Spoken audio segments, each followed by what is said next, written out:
Welcome, everyone. It is 2014 SEMA. My name's Dennis Pittsenbarger, and this is the SEMA Central stage. Sitting to my right, Terry Ledwidge. How you doing today, sir? Great, Dennis. Thank you for having me. You're doing better than my voice. It's been a long, great weekend talking to so many great people like you. And Terry, we brought you up here because we really wanted to talk about, you know, all of the great SEMA vehicles that you see here are just so dynamic and so interesting to look at, but all of the technology that's wrapped into these vehicles changes when somebody takes their crew cab dually and lays it out.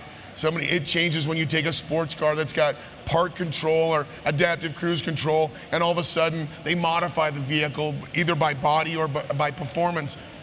You work very closely with SEMA and SEMA members to make sure that all these things are compliant. I wanted you to kind of walk through how important that is for the members of SEMA to reach out to guys like you for help. Okay. Well, through your SEMA console and the technology group of SEMA, headed up by John Warnack, he has built a consortium with SEMA partners that include guys like ProComp and Daystar and Skyjacker and many, many of the other vehicle modifiers out there, that we work with them to take a new vehicle, baseline the FMVSS 126 vehicle performance, and then reevaluate it after the modifications have been made. This allows the consumer to customize their vehicle with confidence. And they pay a lot of money for a new vehicle and extra money to get it personalized to their liking, and they want to confirm that they're not compromising the vehicle performance with their modifications. Give me an example for those that are watching here at SEMA Central Stage. Maybe pick a technology and walk me through kind of the steps of how someone would go through that process. Well, through your SEMA directory or through your console, or we're listed in your directory at Link Engineering. We're based out of Detroit, Michigan, Plymouth, Michigan, actually, and we have facilities in Arizona and Michigan to support testing for our SEMA customers all over the country. And within compiling that data, how broken down can that be? I mean, is there really any end to how much data someone, because that's one of the beauties of being in the consortium for SEMA is it's that relationship between SEMA as an organization and the innovators here that are bringing product to market, that it's an asset that they need to take advantage of and certainly work closely with you and everybody like John Warnack. Absolutely. Well, also members of the consortium include Clemson University at ICAR.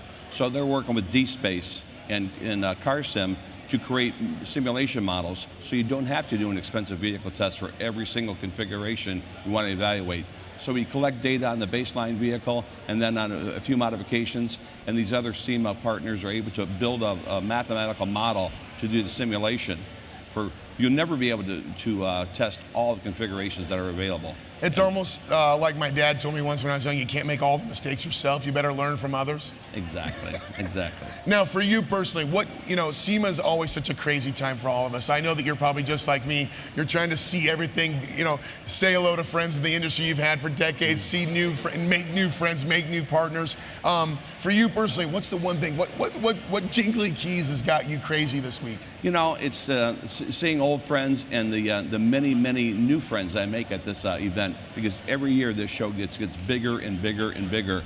And we've got a relationship now with customers from Australia, the Australian Automotive Aftermarket Group. They came to this country in the US to get some vehicle testing done and to seize the technology and opportunities that we're providing to the SEMA partners here. And that was pretty exciting. Yeah, the best part is they're just hot rodders all over the world. That's Absolutely. The best thing. Yeah. Hey Terry, thank you so much for coming on the show. If people want to know more about what you do and get more in touch with the consortium and everything going on with that, how do they do that? What's the website? Where do they go? www.linkengineering.com, LINKENG.com, or through John Warnack or the SEMA consoles. Well, thank you so much for coming up here. More from SEMA Central coming up soon.